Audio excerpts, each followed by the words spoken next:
നിമിഷം വരെ ഞാൻ തല്ലിയിട്ടില്ല. ഋതപ്പനെയും തല്ലിയിട്ടില്ല, ഞാൻ ആരെയും തല്ലിയിട്ടില്ല. അങ്ങനെ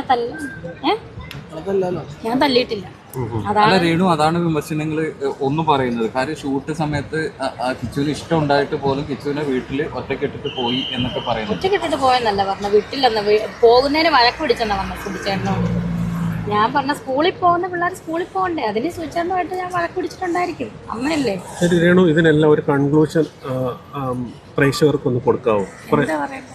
അല്ല, മൊത്തത്തിൽ ഇപ്പോൾ ഒരു വിവാദം ഇങ്ങനെ നടന്നുകൊണ്ടിരിക്കുകയാണ്. മകൻ എതിരെ തീരുന്നു, കുറേ വ്ളോഗേഴ്സ് കുറേ കാര്യങ്ങൾ പ്രചരിപ്പിക്കുന്നു. ഇതിന് സത്യാവസ്ഥ എന്നെ അവിടെ നേരിട്ട് ആര് കണ്ടാലും എന്നെ പറ്റി ഒരു നെഗറ്റീവ് ആരും ഇന്നുവരെ പറഞ്ഞിട്ടില്ല. കാരണം അയ്യോ അവിടെയൊക്കെ വരുന്നൊരു ദൈവമേ, ഈ കൊച്ചിനെയാണോ ഈ കിടന്ന് ഈ സോഷ്യൽ മീഡിയ ആൾക്കാരും അല്ലേ ഈ കിടന്ന് തെറി വിളിക്കുന്നതെന്ന് അവർ പറഞ്ഞിട്ടുള്ളൂ.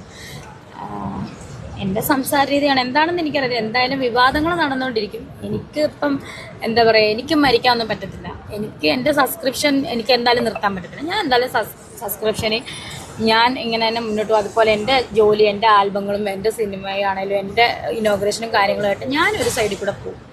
ഞാൻ ആരെയും തള്ളി പറഞ്ഞിട്ടില്ല. ഇന്നീ നിമിഷം വരെ ഒരു മനുഷ്യനെ ഞാൻ കുറ്റപ്പെടുത്തിയിട്ടില്ല.